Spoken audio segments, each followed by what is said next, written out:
Christine, are you at all optimistic that this committee can come up with some sort of deal? I mean, that's what they're there to do. You know, I think we have to be optimistic, right? Because you've got a group of people in a room together. We have a 3-week opportunity. We have to be optimistic and support them, because otherwise we're going to end up exactly where we were. And it doesn't affect my pocketbook, but it affects 800,000 people's pocketbooks and the communities where they had been spending money. So I don't think we have time to be kind of typical, sit back, this one's a crook, this one's a sham. No, we have to rally behind this committee and support them. We have no choice. And remind our audience, even if you're not a federal worker, it's the contractors and the community and their families and any person who's eating food that they want to be sure the FDA approves, or flying on airplanes, and they want to be sure the TSA workers are there and they're doing their jobs to the best of their ability, which they have been doing. Thank you so much. Evan, do you think the politics have changed enough that maybe the president could come to the table? I'm hard-pressed to find many Republicans outside the true alt-right that are forcing the president's hand on the "you're a chicken, you're a turkey, where's the wall?" If we come up with actual enhanced border security, which many people on both sides of the aisle agree upon, can't the president get there? It depends upon what side of the bed he wakes up on. We've seen the president time and time again come out and say, I'm going to do something, and then the base goes crazy and he pulls the rug out. That's how we got to the shutdown in the first place. We had the continuing resolution that was supposed to go to February 8th, and then Mitch McConnell had it unanimously passed the Senate, and then the president heard from Mark Meadows and the Freedom Caucus, as well as Ann Coulter and other voices in conservative media. This is unacceptable. Then the shutdown began. Okay, but enough with Ann Coulter. Could the president not get on television and speak to the country and speak to his base and say, working together, we have come up with an enhanced security plan that works for all? Who cares if Ann Coulter is sitting back in her seat with her Twitter finger calling him a wimp? Forget her. How Donald about the country? Trump cares, because he likes that sort of the placebo effect of having his base adore him. He's never going to get that middle who's frustrated. And Donald Trump might very well do that. What I actually think will end up happening is he's going to declare the national emergency, and the courts will strike it down.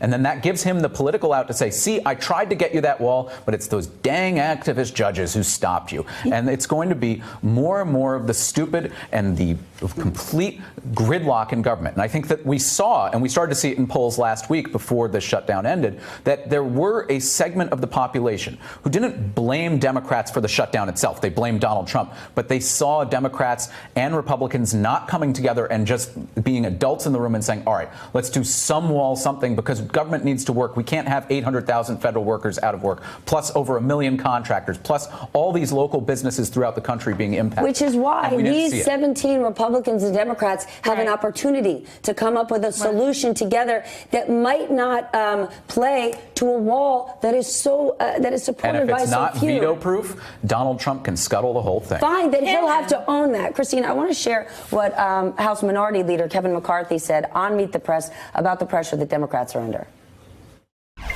If in 3 weeks they said before, if you open it up, then we'll negotiate, they won't. They are the ones causing the problem. They have changed the course of what they voted for in the past. Speaker Pelosi had voted for a wall and barrier. Schumer had voted for a wall and barrier. Because it's President Trump, I think that's wrong. Look, the Democrats are clearly willing to negotiate and move towards a good end place. The committee is bicameral and bipartisan.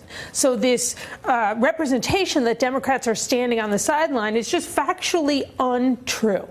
Also, the minority leader is engaging in really petty politics that none of us have the luxury of engaging in right now, since there is only 18 days. And the facts of what he's saying aren't even true. Yes, Speaker Pelosi and Leader Schumer have voted for border security, but they've never voted for the type of big, beautiful wall the president is talking about. We all know there are barriers of sorts on different parts of the border. That's very different than spending over $5 billion on a wall in the southern border, where we know it won't solve the problems like drugs that the president has articulated.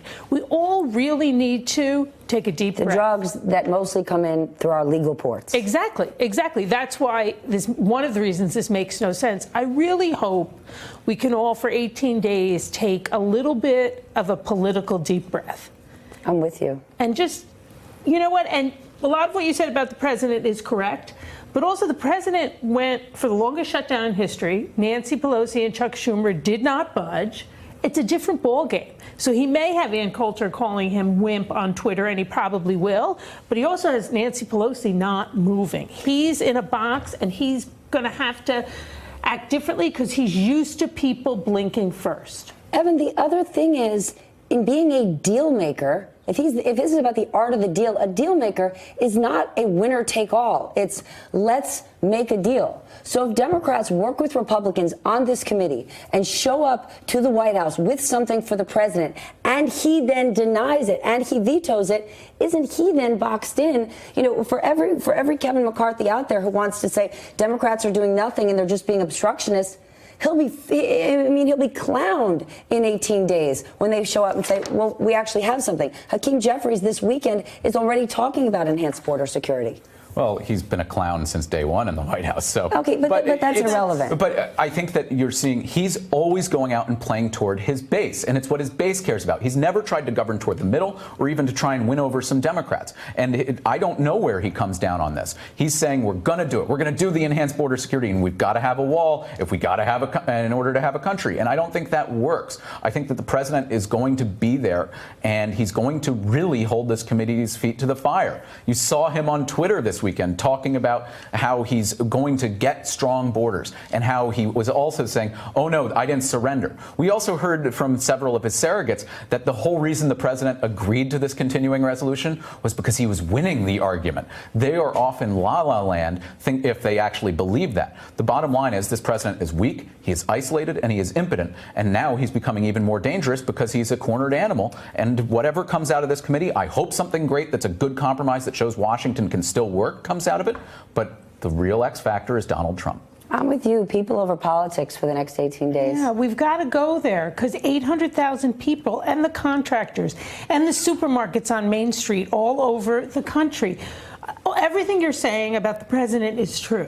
But I'm going to choose to believe that these next 18 days are going to redefine what is possible in Washington. Let's not forget, at the same time the shutdown, which was horrible, was looming, we passed the crime bill, a bipartisan effort that brings justice to people who don't vote. This is so important. Nobody got behind criminal justice reform in a big way all of these years. To see this go through before Christmas, I mean, for people that don't have the right to vote, there's no big lobbying effort after. I'm optimistic. Good. There you go. We got to do things to help all people. And it's not just federal workers or their contractors. Remember, big business is saying this hurts them. I spoke to Arnie Sorensen of Marriott last week. He said their D.C. business has 150 properties, down 30%. Why? If the Smithsonian's not open, who's coming to visit? Hey there, I'm Chris Hayes from MSNBC. Thanks for watching MSNBC on YouTube. If you want to keep up to date with the videos we're putting out, you can click subscribe just below me or click over on this list to see lots of other great videos.